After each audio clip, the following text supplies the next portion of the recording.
नमस्कार, जय हिंद। आप देख रहे हैं वीआईपी समाचार और मैं हूं आपके साथ अंजलि ओम प्रकाश।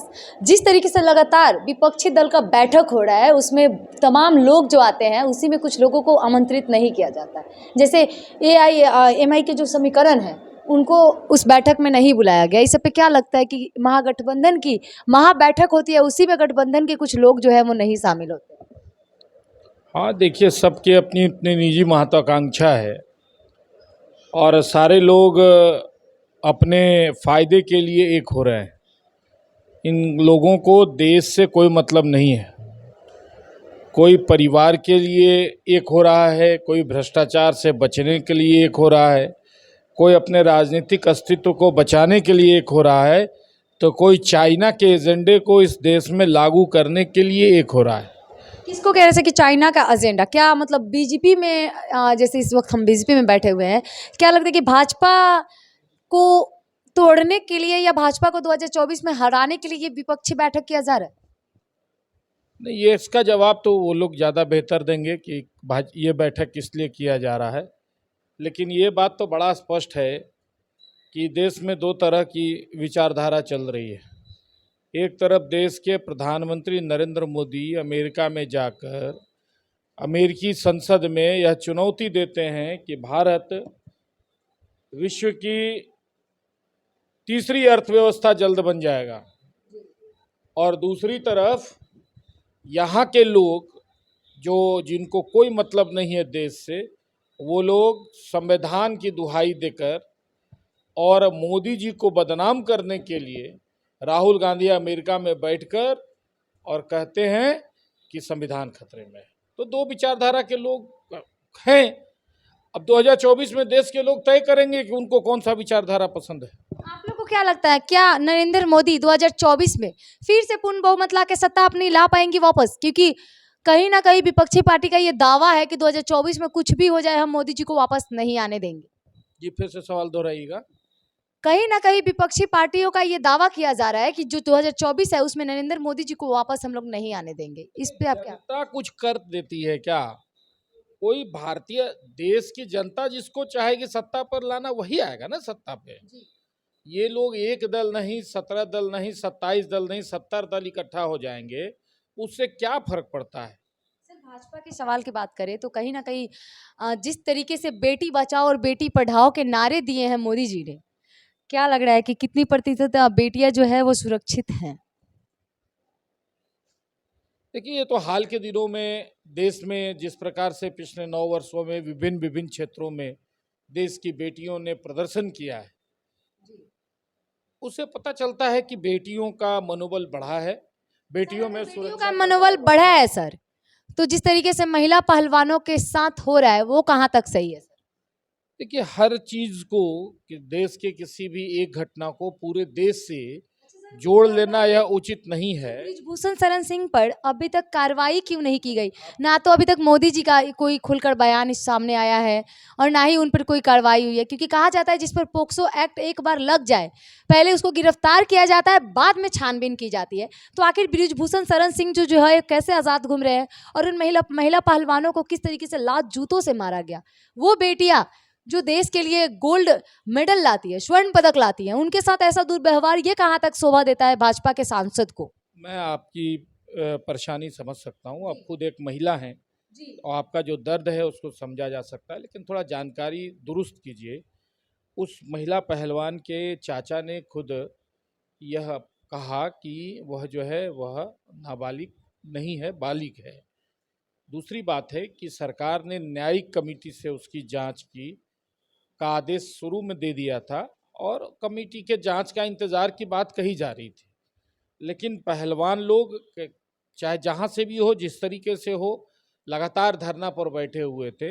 बाद में खेल मंत्री ने, जिनका विभाग होता है, उन्होंने भी बात करके अपनी बातों को रखा। एक बार नहीं, दो दो बार रखा है और चीज़ें आई हैं। ऐसा नहीं है। न्यायालय के समक्ष भी वो मामला है, मामला दर्ज भी हुआ है। अब विपक्ष की जो भाषा होती है और विपक्ष के कहने पर अगर सरकार चलने लग जाए तब तो बात अलग है।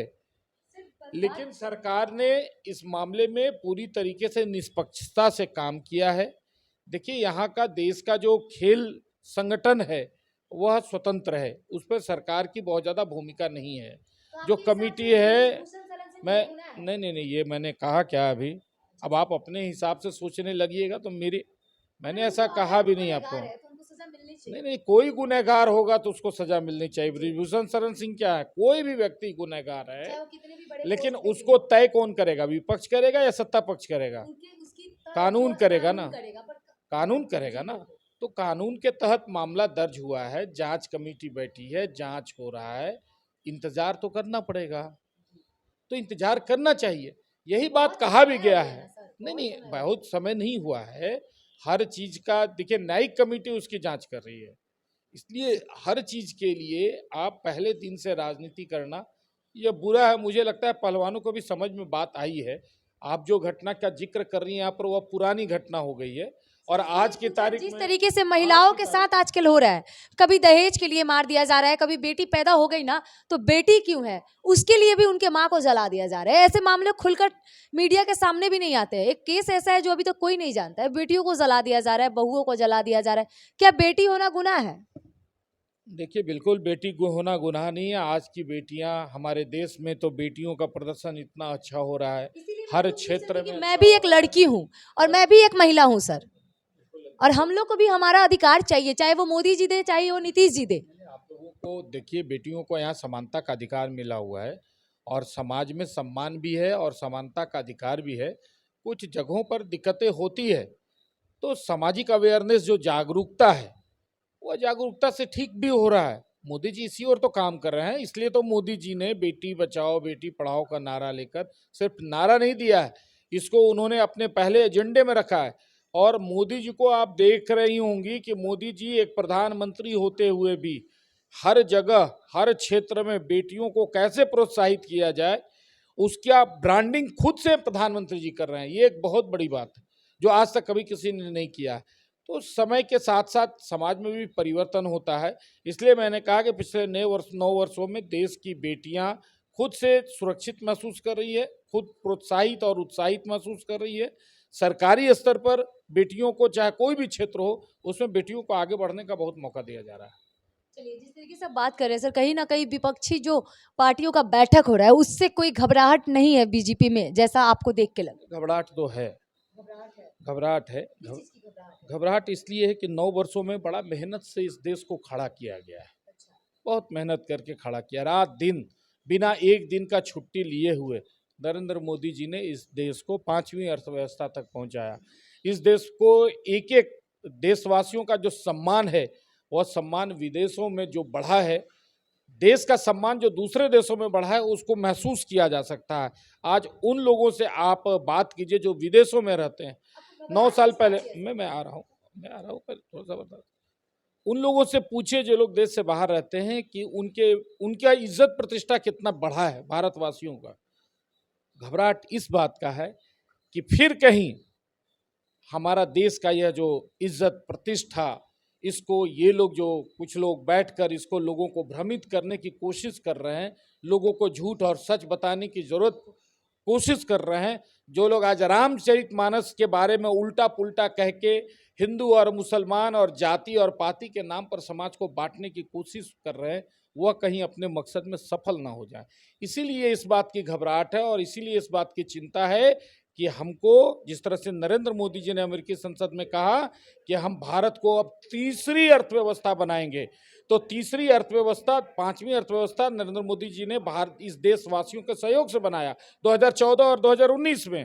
इसलिए तीसरी अर्थव्यवस्था भी नरेंद्र मोदी जी बनाएंगे 2024 के बाद, जब देशवासियों का पूरा समर्थन मिलेगा। अच्छा सर, जैसे आपने बोला कि विपक्षी पार्टी से हमें डर है इस बात का, कहीं वो लोग मिलकर जो अपना का मतलब बात कर रहे हैं, कहीं वो, हाँ, कहीं वो अपने काम में सफल हो जाते हैं। जैसे कोविड काल में आपने देखे कैसे मोदी टीका करके बहुत लोगों को टीका लेने से मना कर दिया था, आपको याद होगा।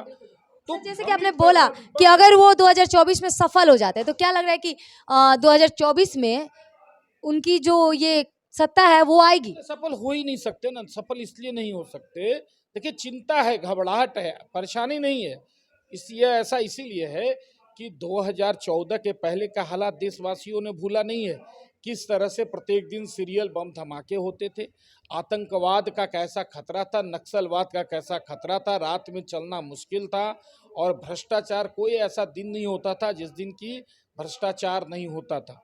तो देश की जनता ने महसूस किया है, हर किसान के मेड़ पर, हर बहियार में कोई न कोई एक डीजल इंजन होता था रखा।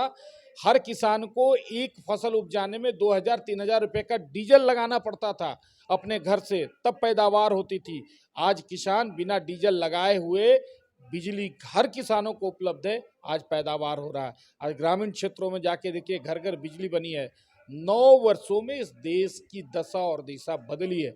इसीलिए आज देशवासी नरेंद्र मोदी जी के साथ हैं, और यही विश्वास है कि हमारे प्रधानमंत्री जी अमेरिकी संसद में भी जाकर कहते हैं सब लोगों के बीच में कि भारत बहुत जल्द तृतीय अर्थव्यवस्था बनेगा। किसानों की बात कर रहे हैं सर, मैं भी कुछ गांव घूमी हुई हूँ जहाँ अभी पर वहाँ पे बाढ़ जब आती है ना, या तो फसल नहीं होती है, तो बाढ़ जब सुखाड़ आती है, अभी वहाँ के खेत जो है वो इतने सूख गए हैं कि वहाँ पे ना तो एक चापाकल में भी पानी नहीं आ रहा है। मैंने भी कुछ गांव देखे हुए हैं। गर्मी बहुत ज्यादा है, तापमान बहुत ज्यादा है, ना तो खेतों में बिजली की भी व्यवस्था नहीं है, ना तो या दमकल वगैरह का कुछ व्यवस्था नहीं। एक मिनट, हेलो, कि ये राज्य सरकार का मामला है, और आप जान रही हैं कि पिछले 9 महीने से राज्य सरकार को बिहार की चिंता नहीं है।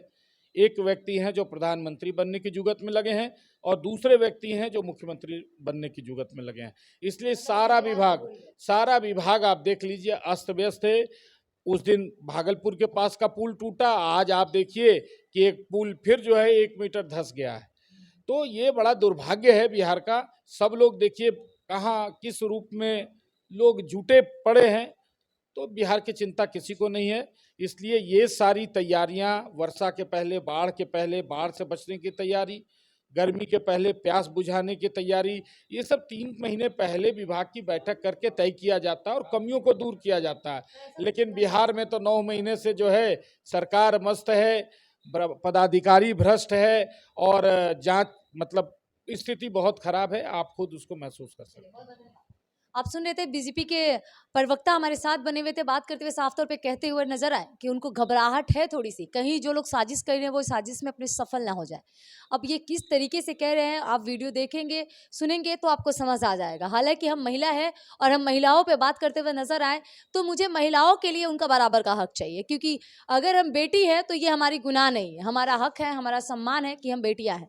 मुझे हमारा हक चाहिए। और जहां भी दहेज के लिए या बेटी होने पे किसी को मारा जा रहा है, मैं उन लोगों से हाथ जोड़कर गुजारिश करूंगी, चाहे वो केंद्र सरकार हो या बिहार सरकार हो, चाहे वो मोदी जी हो, नरेंद्र मोदी जी हो, या तेजस्वी यादव हो, या नीतीश कुमार हो, मैं उन सबसे एक सवाल करना चाहूंगी कि बेटी होना क्या गुनाह है? अगर नहीं है तो आप अपने क्षेत्र के हो या भारत में कहीं भी अगर किसी भी बेटी या बहू के साथ गलत हो रहा है तो आप लोग उस पर कार्रवाई जरूर करें, अनदेखा ना करें।